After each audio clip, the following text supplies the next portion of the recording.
আচ্ছা বলুন তো, ইসলামে কুকুর এটা বাড়িতে রাখা জায়েজ না নাজায়েজ?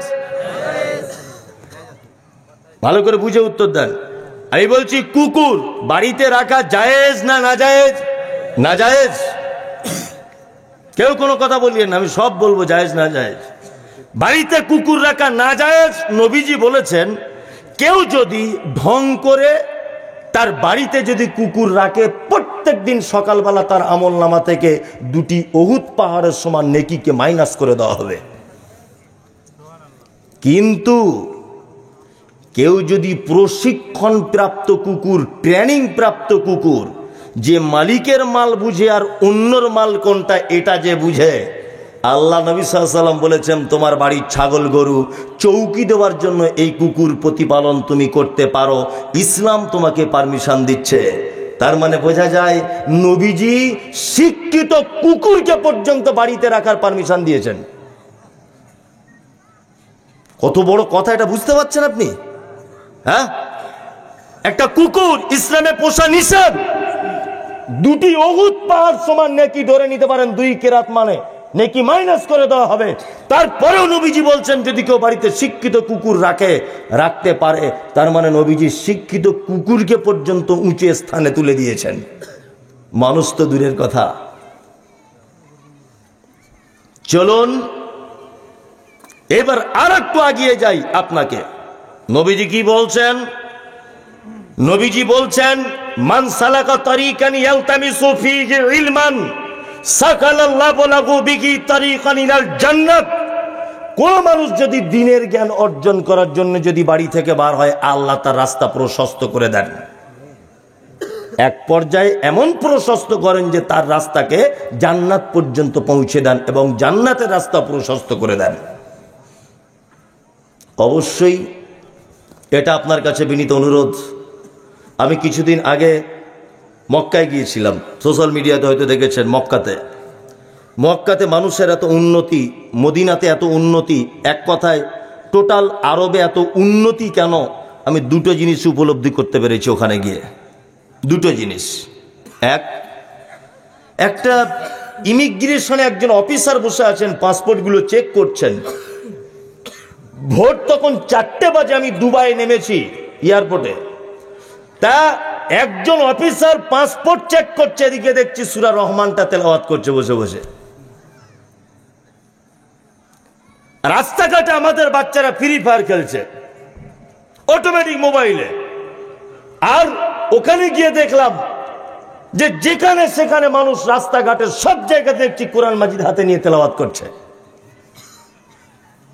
মসজিদে নববীতে মনে হয় শুধু কয়েক লক্ষ কোরআন মাজিদ রাখা আছে।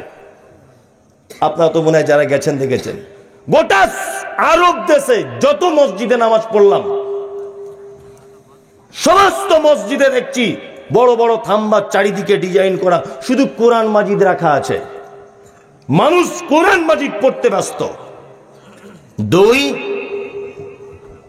মক্কাতে দেখলাম কাবা থেকে নামাজ পড়ে যখন বার হচ্ছি, বাচ্চা ছেলেরা 12 বছর 13 বছর বয়স, এখন আমার কাছে ভিডিও করা আছে, মানে প্রচন্ড রোদ্দুর, স্কুল ব্যাগে আমাদের বাচ্চাদের বই খাতা থাকে, আর ওদের দেখছি সব ছোট ছোট পানির বোতল, আর প্রত্যেক হাজি সাহেবকে গিয়ে নামাজ পড়ে 12 বছর একটা করে দিচ্ছে। হাজি সাহেব নিতে চাইছে না, জোর করে দিচ্ছে, হাজি হাজি পানি পান করো, পানি পান করো। আল্লাহু আকবার। বিরিয়ানি গাড়ি করে দেখছি দাঁড়িয়ে আছে লাইন দিয়ে প্যাকেট নিয়ে, যে যত পারছে নিচ্ছে। বাঙালিরা তো লাফিয়ে পড়ছে এরকম করে, বিরিয়ানি কোনোদিন দেখেনি, ও লাফিয়ে পড়ছে এরকম। কি বলছি বুঝতে পারছেন? হ্যাঁ, 2টি কাজে দেখলাম আল্লাহ ওদের এত বরকত দিয়েছে। 1, কোরআন তেলাওয়াত। 2, দানের ব্যাপারে কোনোদিন মাপে না যে আমি কত টাকা দিলাম আর কত টাকা থাকলো।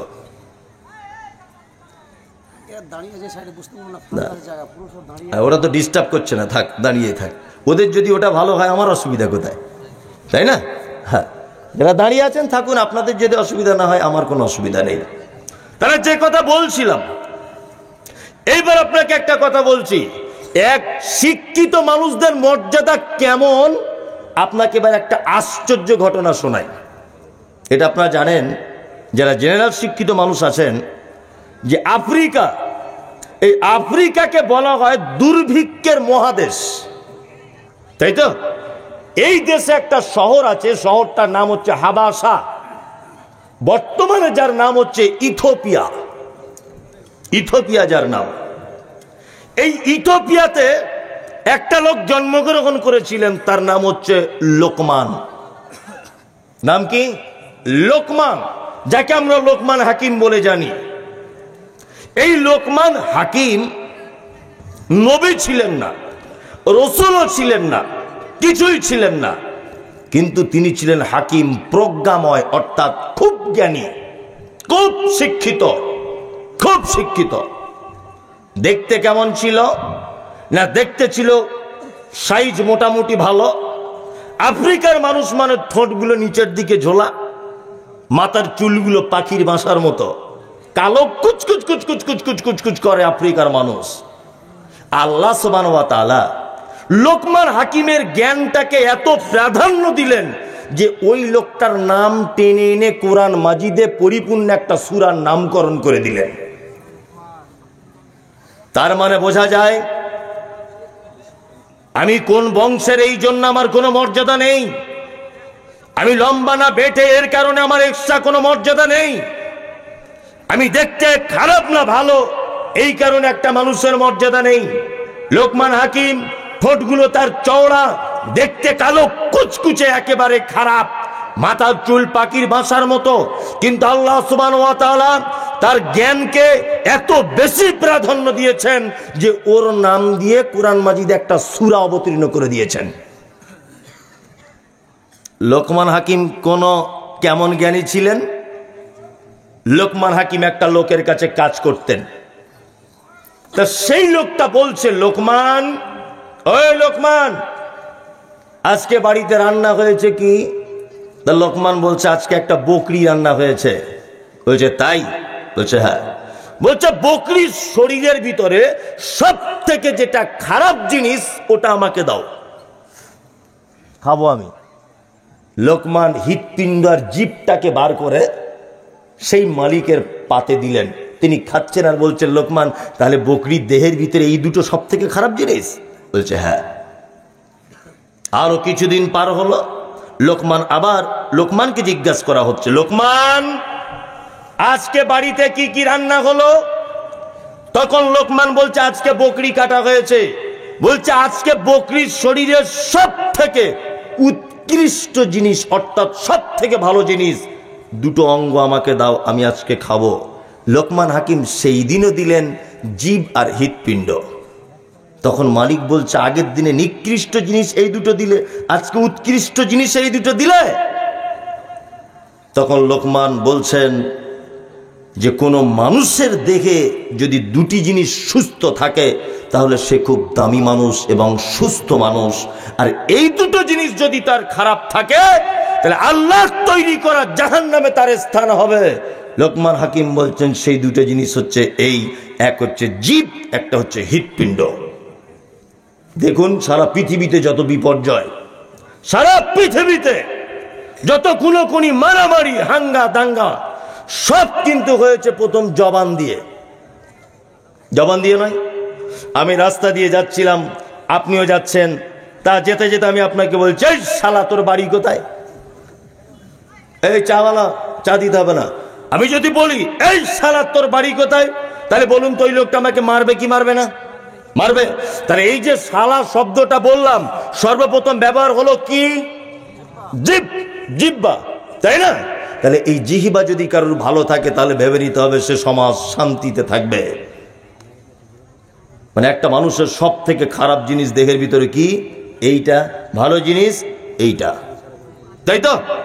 চলুন, এই এত বড় জ্ঞানী লোকমান হাকিম, যার নামে কোরআন অবতীর্ণ হয়েছে, সূরার নামকরণ করা হয়েছে, যার নাম আল্লাহ কোরআন মাজিদে ঢুকিয়ে দিয়েছেন, নবীও নন, রসুলও নন, সাধারণ একটা লোক, সে তার বেটাকে কিছু উপদেশ দিচ্ছে, শিক্ষা দিচ্ছে, তার বেটাকে শিক্ষা দিচ্ছে। তাহলে নিশ্চয়ই এই শিক্ষাটা খুব গুরুত্বপূর্ণ, এই জন্য আল্লাহ কোরআন মাজিদে নোট করেছে। গুরুত্বপূর্ণ কি গুরুত্বপূর্ণ নয়? তাহলে আপনি আমি ইনশাল্লাহ বাড়িতে গিয়ে বেটাদেরকে এই উপদেশ দিব ইনশাল্লাহ। কারা কারা দেবেন? যে আমার বেটাকে বাড়ি গিয়ে আজকে বলে দেবো? বলবেন তো সবাই ইনশাল্লাহ? ইনশাল্লাহ। লোকমান হাকিম তার বেটাকে বলছে, ওয়াইদ ক্বালা লুকমান লিইবনিহি ওয়া হুয়া ইয়াইযুহু ইয়া বুনাইয়া লা তুশরিক বিল্লাহ ইন্নাশ শিরকা লাযুলমুন আযীম। লোকমান হাকিম বেটাকে বলছেন উপদেশের ছলে, বেটা কখনোই যেন আল্লাহর সঙ্গে কাউকে শরীক করে দিও না। নিশ্চয়ই শিরক অর্থাৎ আল্লাহর সমকক্ষ কাউকে মনে করা, এটা হচ্ছে পৃথিবীর সব থেকে বড় পাপ।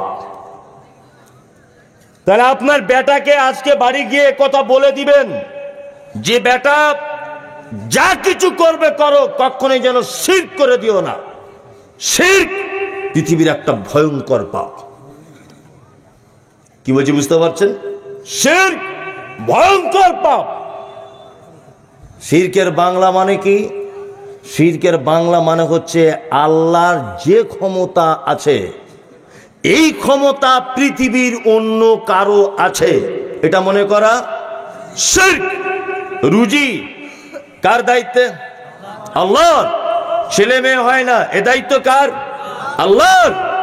হায়াত মাও, সুস্থতা অসুস্থতা, পাস ফেল, ভালো মন্দ, অভাব সচ্ছলতা, সবকিছুর মালিক কে? আল্লাহ। আল্লাহ আল্লাহ আল্লাহ ছাড়া যদি কাউকে আপনি মনে করেন, এর নাম শিরক। এইবার আপনাকে আমি একটা কথা বলে রেখে দিচ্ছি, ভালো করে শুনে নেন। আপনারা যারা এখানে আছেন সব শিক্ষিত মানুষ, জ্ঞানী মানুষ, আমার থেকে অনেক বুদ্ধি আপনাদের বেশি। শিরক বুঝতে গেলে আপনাকে সর্বপ্রথম তাওহীদ বুঝতে হবে। তাওহীদ, তাওহীদ মানে একত্ববাদ। একত্ববাদটা কেমন বুঝবেন? এই তুমি উঠে দাঁড়াও, দাঁড়াও, তুমি উঠে দাঁড়াও। একটা কথা জিজ্ঞেস সবাইকে দেখাবো, উঠে দাঁড়াও, জাদু দেখাবো, ওঠো। হ্যাঁ ওটা, এই উঠে দাঁড়ালো। একাই বললাম এ উঠে, তুমি উঠে দাঁড়াও, ও দাঁড়ালো। আচ্ছা বলুন তো, এর পরে যদি ওই লোকটাও পাশে উঠে দাঁড়ায়, তাহলে ওই লোকটা ভুল করবে না ঠিক করবে?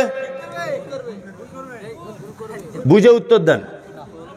আমি ওকে দাঁড়াতে বলেছি যে তুমি দাঁড়াও, ওকে বলেছি, নির্দিষ্ট নাম করে বলেছি যে তুমি দাঁড়াও, ও দাঁড়ালো। এরপরে এই লোকটা উঠে দাঁড়িয়েছে, ভুল করবে না ঠিক করবে? ভুল। এর নামে একত্ববাদ। একত্ববাদ মানে ও একাই থাকবে, ডান দিকে বাম দিকে কোনো পক্ষ থাকবে না, এর নাম একত্ববাদ। লা ইলাহা, নেই কোনো মাবুদ, নেই কোনো আল্লাহ, নেই কেউ ইল্লাল্লাহ। কে? আল্লাহ। নেই কোনো সত্য ইলাহ, নেই কোনো সত্য আল্লাহ, নেই কোনো সত্য উপাস্য, শুধুমাত্র কে? আল্লাহ। তাহলে এখানে দ্বিতীয় কোনো অপশন থাকলো না? একটা দুটো অপশন আছে। কি আছে? ওই যে আমাদের নেড়া বাবা, তালা বাবা, সব বাবার আছে, ওদেরকেও একটু মর্যাদা দিতে হবে। দিতে হবে কি হবে না? একটু একটু দিতে হবে। কি আশ্চর্য ব্যাপার! হ্যাঁ কি কি বলছে মানতের জন্য যায় কোথায়? হ্যাঁ যান। যদি মনে করেন সিদ্ধান্ত নেন যে আপনি জাহান্নামে যাবেন, তাহলে যান, কোনো সমস্যা নেই তো, মাজারে যান। আপনি যদি মনে করেন জাহান্নামে যাব, তাহলে যান। একটা কথা বলে দিচ্ছি, শুনে রেখে দেন, এসব বাস্তব কথা আমি বলি, ওই জন্য আমার নাম হয়েছে চিটিংবাজ। আমার জন্মের ঠিক নেই, আর আমার নাম বাটপার। আমি নবীর ভালোবাসি না, আমি ইহুদিদের দালাল। এই উচিত কথাগুলো বলি বলে আর কি। কি আশ্চর্য ব্যাপার! শিরক মারাত্মক বড় পাপ। এক শ্রেণী মানুষ বলছে যে আল্লাহর কাছে ডাইরেক্ট পৌঁছানো যায় না, ওসিলা ধরতে হয়, মাধ্যম ধরতে হয়, তাছাড়া কি আর পৌঁছানো যায়? ওই যে মমতাজুল ইসলাম, শালা বিয়াদব, শালা হারামখোর, ওর জন্মের ঠিক নাই। ও যেদিন হয় ওর মাপ বাড়ি ছিল না, নানান গালাগালি। কারণ আমাকে বলছে এই বিয়াদব মমতাজুল, জানো না গাছে উঠতে গেলে ডাল ধরে উঠতে হয়। আমি বললাম আমি মমতাজুল ইসলাম, যে গাছের ডাল আছে ও গাছে উঠি না, নারকেল গাছে উঠি। নারকেল গাছে উঠবো তবু তোর গাছের ছায়া পর্যন্ত ডিঙাবো না। কি হয়েছে বুঝতে পারছেন না? এই মানুষ মাধ্যম ধরে কখন জানা আছে? জানা নেই। দুইটা কারণে মানুষ মাধ্যম ধরে। এক, পরিচিতি না থাকলে মাধ্যম ধরতে হয়। কিছু লোক দেখেছে না, বেটাকে নিয়ে ব্যাঙ্গালোরে অপারেশন করতে যাচ্ছে, জীবনে কোনোদিন ব্যাঙ্গালোরে যায়নি। আমি 10-12 বার গেছি। তখন আমাকে এসে বলছে, মমতাজুল ভাই আপনি তো বারবার যান, ব্যাপারগুলো সব বোঝেন, তা আমি তো কোনোদিন যাইনি, চলুন আপনার সাথে একটু যাই, আপনার খরচাপাতি সব আমার। তাহলে আমাকে মাধ্যম ধরল লোকটা কেন? ও অপরিচিত বলে, তাই না? আর দুই, যদি টালবাহানা করে, ওই নেতা মন্ত্রীরা দেখতে পাচ্ছে না কি করছে, চাকরি ছেলেটার হয়ে গেছে, তবুও বলছে তোর পাছা একটা কালো দাগ আছে না, কি বলতো এখানে ধরা পড়েছে, তো বলছে হ্যাঁ, বলছে এই কারণে হচ্ছে না। আচ্ছা বলুন, ও স্কুলে পড়াবে, মাস্টার হবে, ওর পাছার দাগের সঙ্গে বলুন তো চাকরি দিয়ে আটকাবার কোনো অপশান আছে? তার মানে ও বলতে চাইছে তোর পাছার দাগ নয়, তোর বাপকে গিয়ে 5 লাখ টাকা আন। কি বলছি বুঝতে পারছেন না? বলছে তোর সব ভালো, তোর হাতের লেখা ভালো, তুই উত্তরও দিয়েছিস সব, কিন্তু তোর পাছায় দাগের কারণে আটকে যাচ্ছে। পাছায় দাগ, ও তুই স্কুলে পড়াবে, তাও পাছার দাগের সঙ্গে কি সম্পর্ক? হ্যাঁ বলুন, কোন সম্পর্ক আছে? এটা হচ্ছে যারা অভিনয় করে কিছু মাল করি খাওয়ার জন্যে। তখন কি করতে হয়, আমার ছেলের 5 লাখ টাকা চেয়েছে, আমি তো ইমাম সাহেব লোক, বিসমিল্লাহ, আলহামদুলিল্লাহ, ওই আমি ইমাম সাহেব লোক, এখন আমি 5 লাখ কোথায় পাবো? তখন দেখছি যে আমাদের এলাকার প্রধানকে, না ফটিক ভাই প্রধান, ফটিক ভাইকে তখন গিয়ে বলছি, ভাই তোমার অনুরোধ করে বলছি ছেলের চাকরিটা আটকে যাচ্ছে, একটু তুমি সুপারিশ করে দাও। তো ও তখন গিয়ে বলছে, মমতাজুল ভাই আমাদের পরিচিত, আমাদের মসজিদের ইমাম সাহেব, ওরই ছেলে, তা পাছার দাগ টাগ দেখতে হবে না, চাকরিটা করে দাও। বোঝার চেষ্টা করুন। তাহলে আমি দুটো জিনিস আপনাকে দেখালাম, যে কাউকে সহযোগিতা নিতে হয় কখন, অপরিচিত হলে, আর একটা কখন না, আর একটা হচ্ছে যখন ড্রামা করবে, অভিনয় করবে, তখন লোক ধরতে হয়, তাই না? এই গ্রামটার নাম কি? খয়রামারি। খয়রামারি গ্রামে আপনার নাম আব্দুল্লাহ, আপনার নাম আব্দুল্লাহ। আচ্ছা, খয়রামারিতে একটা লোক, তার নাম আব্দুল্লাহ, লোকটার বয়স 35, ওর একটা ছেলে একটা মেয়ে, লোকটা ধানের ব্যবসা করে, আগে অনেক কিছু করতে, এখন করে না। আচ্ছা বলুন তো, এই টোটাল নথিপত্র এটা আল্লাহর কাছে আছে না নেই? বলুন, আছে না নেই? আছে। আপনি কি খান, আপনি কি পড়েন, আপনার কত ব্যাংক ব্যালেন্স, আপনার মনের কথা সব আল্লাহ জানে কি জানে না? জানে। আপনার সঙ্গে আল্লাহর পরিচিত আছে না নেই? আছে। তা আপনার সঙ্গে যখন আল্লাহর পরিচিত আছেই আগে থেকে, তাহলে আপনি দালাল ধরতে যাবেন কেন? কথা বলুন, দালাল ধরতে যাবেন কেন? নাম্বার 2, আল্লাহ কি এরকম বলে, বান্দা আপনি পাপ করেছেন, রাতের অন্ধকারে দোয়া করছেন, আল্লাহ তুমি আমাকে ক্ষমা করে দাও, মামাতো বোনের সঙ্গে আমি ইন্টু পিন্টু কিছু করে ফেলেছি, তুমি ছাড়া কেউ জানে না, আল্লাহ তুমি আমায় মাফ করে দাও। আল্লাহ কি উপর থেকে বলে নাকি প্রথমে বাবার কাছে পারমিশন নিয়ে এসো তারপরে? এরকম কোনো ব্যাপার আছে? কত বড় বোকা মানুষ। আচ্ছা বলুন তো দেখি, বাড়িতে সব থেকে মারে বাচ্চাকে কে? বলুন, মা, তাই না? মা মারে। তা মা আমাকে মেরেছে, খুব কাঁদছি, আমি কাঁদতে কাঁদতে আমার দাদির কাছে গেলাম। দাদিকে কি বলছি, দেখ না দাদি, মা কি বদমাইশ, সেটা গেলেই মারছে, খুব বদমাইশ। দুপুরবেলার দিকে দুধ পান করব, খুব খিদে পেয়ে গেছে। আমার দাদিকে গিয়ে বলছি, দাদি তুই এক কাজ কর না, আমার মাকে একটু বলে দে না যাতে আমার দুধ দেয়।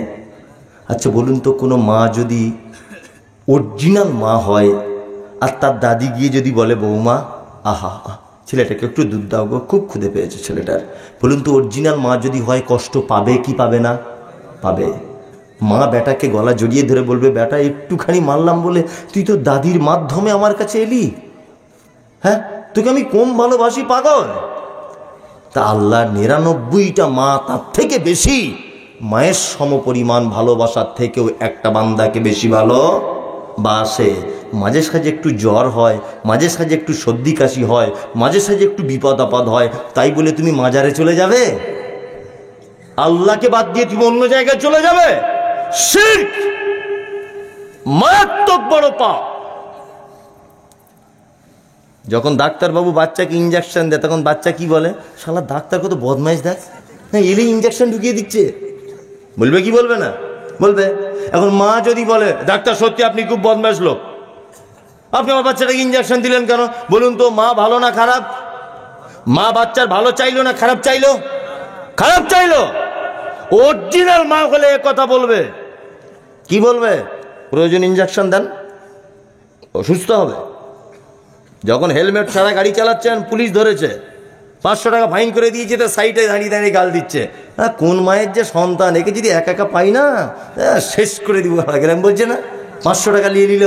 আচ্ছা বলুন তো, পুলিশ যে হেলমেট ছাড়া গাড়ি চালাচ্ছিলেন 500 টাকা নিয়েছে, আপনার ক্ষতি করেছে না উপকার করেছে? হ্যাঁ, উপকার করেছে।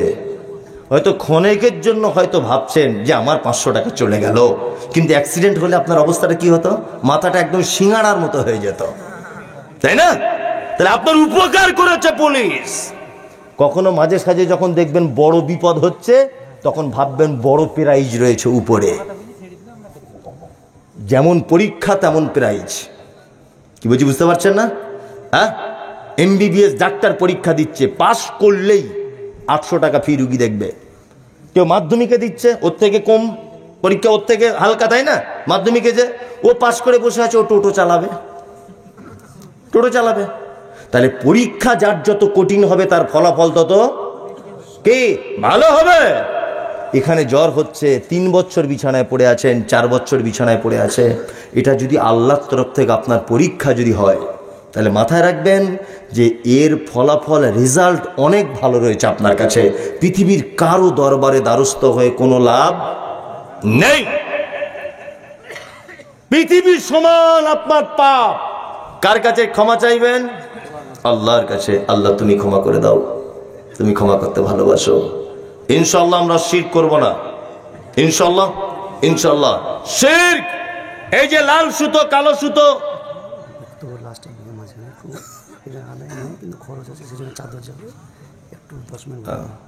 আচ্ছা ওটা এখন নয় তো, এখন ও আচ্ছা ঠিক আছে, তাই হবে। হ্যাঁ হ্যাঁ, যে কথা বলছিলাম শিরক, এটা হচ্ছে সব থেকে বড় পাপ। লোকমান হাকিম তার বেটাকে বলছে, বেটা কখনোই যেন শিরক করো না।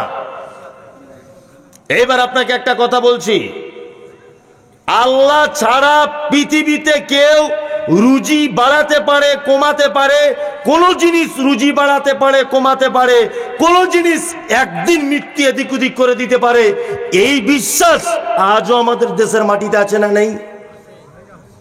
ওই জন্য দেখবেন দোকানদার দোকান খোলার সাথে সাথেই ওর পাল্লার তলাতে দেখতে পাবেন একটা তাবিজ বাঁধা আছে। ওই যে কি বলছে, বেচা কেনা বেশি হবে। নতুন দোকান করেছি, ইমাম সাহেবের কাছে গেছে, তো বলছে একটা তাবিজ করে দেন যাতে বেচা কেনা বেশি হয়। তো ইমাম সাহেব দেখছে একটা কাস্টমার পেয়েছি, সাংঘাতিক চিজ। তো বলছে, ভাই এ তো তাবিজ কড়াকড়ি ব্যাপার, 500 টাকা লাগবে। ও গান্ধী মার্কার নোট একটা বার করে দিল। ইমাম সাহেব বলছে, এমন তাবিজ করে দিব না, ওই শফিকুল, আশরাফুল, খায়রুল, মিজান সবার দোকান বন্ধ হয়ে যাবে, সব কাস্টমার তোমার দোকানে এসে লাইন দিয়ে বসে থাকবে। এখন দোকানদার দেখছে তাহলে তো বিশাল ব্যাপার। এখন দোকানদারকে তাবিজ করে দিল, মোটামুটি বেচা কেনা চলছে, যেমন চলে তার থেকে হয়তো বেড়েছে বা কমেছে, কিছু একটা হয়েছে। তা আমি মনে মনে বলতে চাইছি যে ইমাম সাহেব, তুমি যদি ওর তাবিজ দিয়ে দোকানে বেচা কেনা বেড়ে যায়, তো তুমি একটু সভাপতি বা মসজিদের ক্যাশিয়ারকে তাবিজ করে কিছু টাকা পয়সা বেতন বাড়িয়ে নাও না। আজকে কেন 4000 টাকা 5 বছর ধরে ঘুরছো? হ্যাঁ, 4000 টাকা তুমি 5 বছরে ইমামতি করছো কেন? সভাপতিকে একটু তাবিজ দিয়ে করো, মাইনে বাড়িয়ে নাও। সব চিটার, যারা এই সমস্ত আছে সব চিটার। কাজী নজরুলের ভাষা কখনো মিথ্যা নয়। কাজী নজরুল বলেছেন, পীর ফকিরের কথা যদি সত্য হতো, তারা কেন ফুটপাতে ভিক মেঙে খেত? পীর ফকিরের কথা যদি সত্য হবে, সারা ভারতবর্ষে যত মাজার সব দেখবেন bus stand, lorry stand, main রোডের ধারে, যাতে ড্রাইভাররা টাকা ছুঁড়ে দিতে পারে। দেখবেন, খোঁজ নিয়ে দেখুন। এসব বক্তব্য আগে অনেক দিয়েছি, তারপরও আপনাদের একা নতুন এসেছি বলে আবার পুনরায় আবৃত্তি করছি আপনাদের সামনে। শিরক করবেন না। আল্লাহ আমাদেরকে শিরক থেকে বাঁচার তৌফিক দান করুক, আমিন আমিন। লোকমান হাকিম তার বেটাকে বলছেন, ওয়াসাইনাল ইনসানা লিওয়ালিদাইহি হামালাতুহু উম্মুহু ওয়াগানান আলা ওয়াগানিন ওয়া ফিসালুহু ফি আমাইনি আনিশকুরনি ওয়া লিওয়ালিদাইকা ইলাইয়াল মাসির। দ্বিতীয় শিক্ষা দিচ্ছে লোকমান হাকিম তার বেটাকে, আমি মানুষকে তার পিতামাতার প্রতি সদাচরণের নির্দেশ দিয়েছি। তার জননী তাকে কষ্টের পর কষ্ট ধারণ করে তাকে গর্ভে ধারণ করেছিল, 2 বছর যাবৎ তাকে দুধ পান করিয়েছে। কখনোই পিতামাতার সঙ্গে সদ্ব্যবহার অসদ্ব্যবহার করিও না। লোকমান হাকিম তার বেটাকে দ্বিতীয় উপদেশ দিচ্ছে, বেটা কখনোই যেন বাপ মায়ের সঙ্গে অসদ্ব্যবহার করিও না। আপনাদের এই এলাকায় হচ্ছে বাপ মারা ঠিকঠাক সেবা যত্ন পাচ্ছে?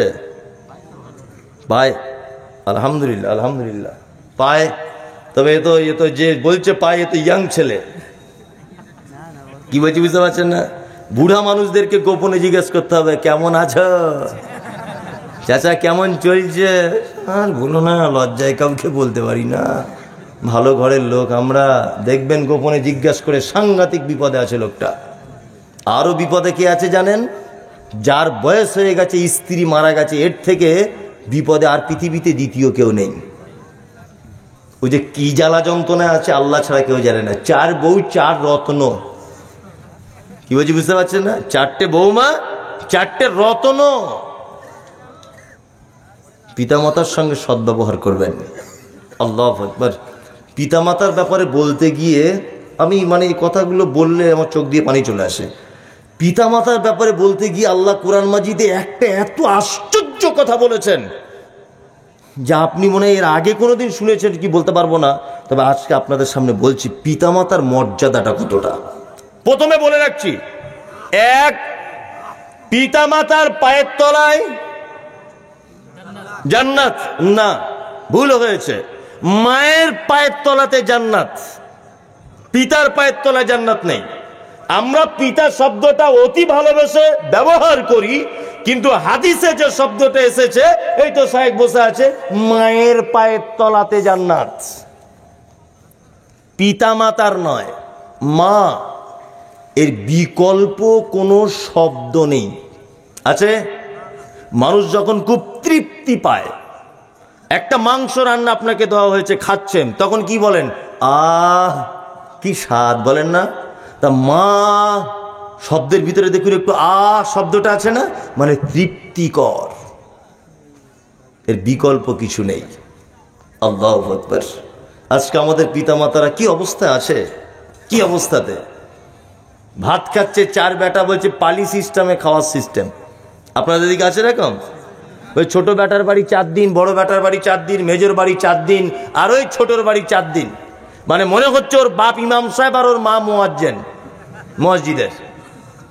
আর যদি একদিন এদিক ওদিক হয়ে যায়, বৌমারা বড় বড় চোখ বার করে বলে, ক্যালেন্ডার দেখে খেতে পারো না, আজ ক তারিখ হলো?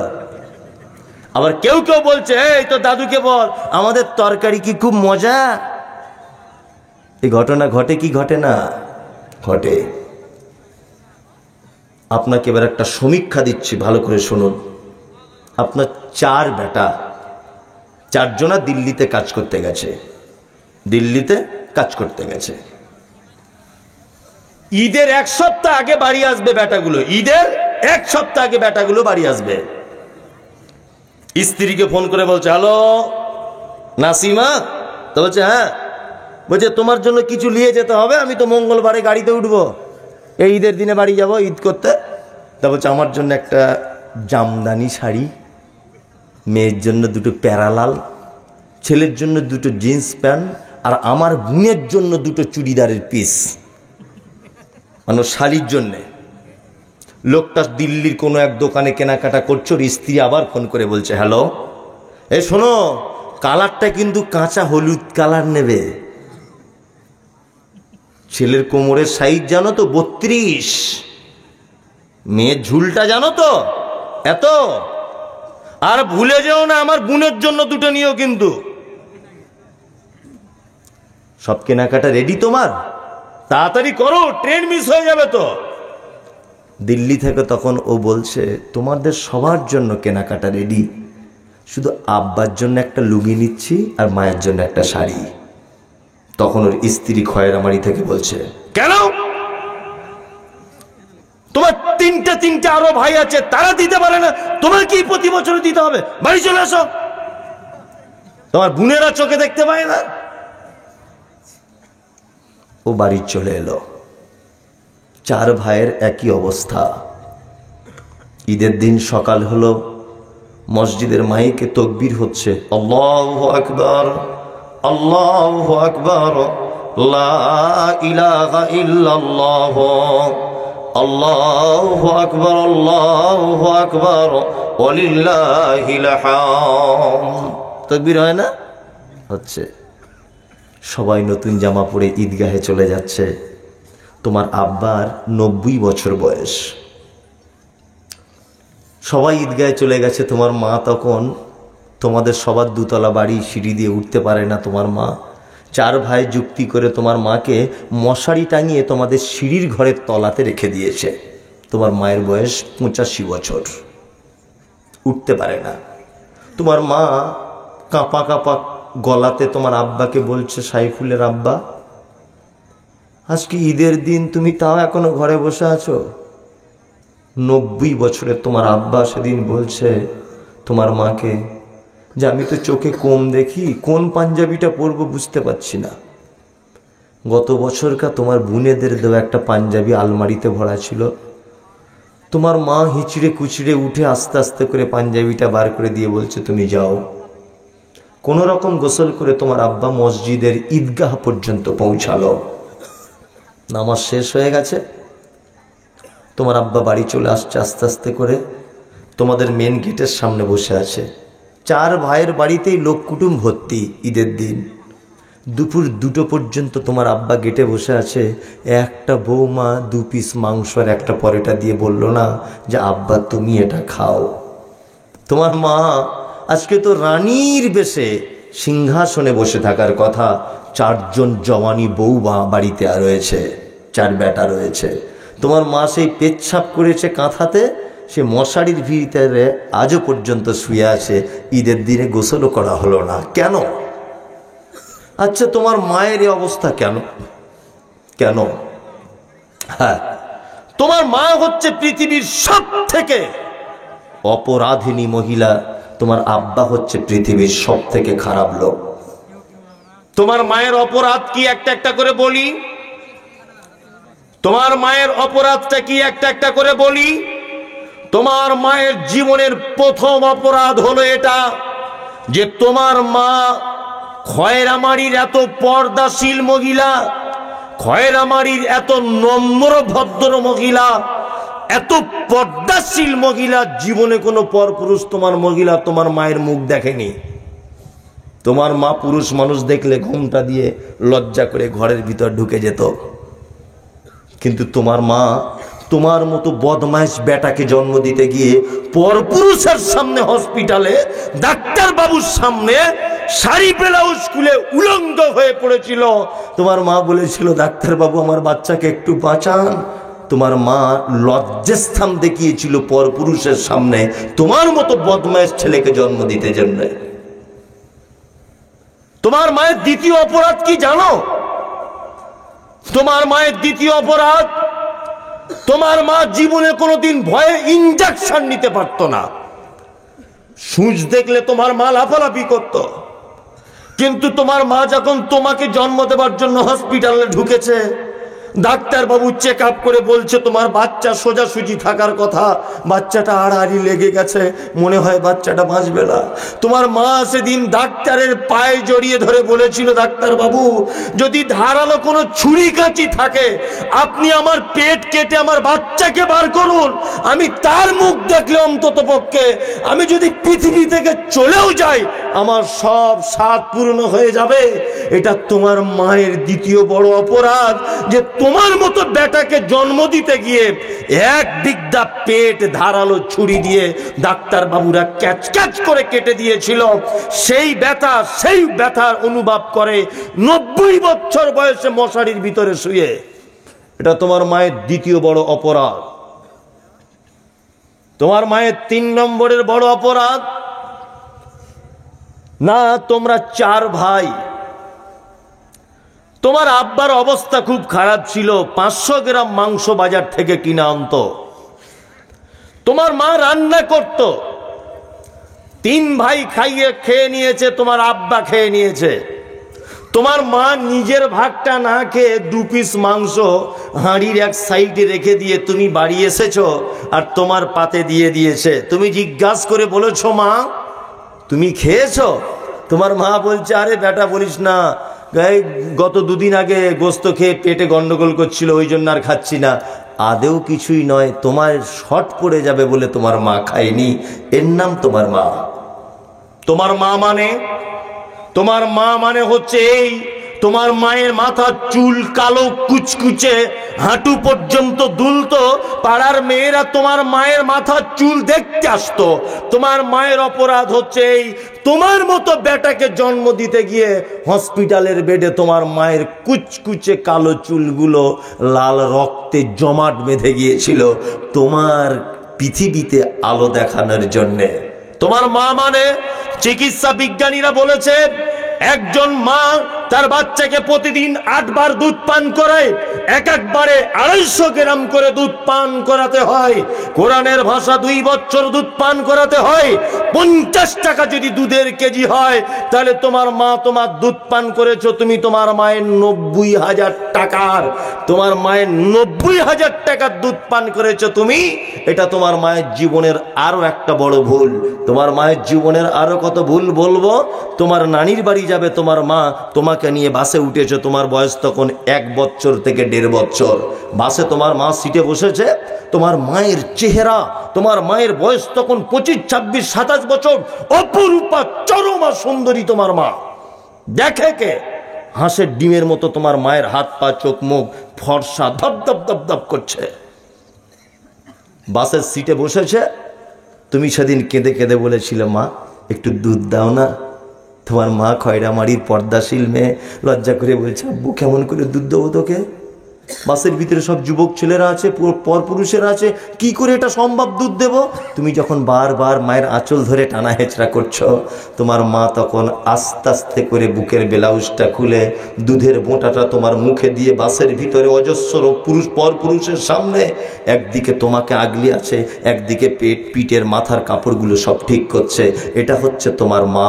তোমার মা যদি সেদিন একবার যদি বলে দিত যে বাসের ভিতরে এত লোক লজ্জা করছে, তোমাকে দুধ পান করাতে পারবো না, তোমার কচি কণ্ঠ নালীটা আটকে তুমি সেদিন মারা যেতে। লোকমান হাকিম বলছে, বেটা তোমার দ্বিতীয় উপদেশ হচ্ছে পিতামাতার সঙ্গে সদ্ব্যবহার করিও না।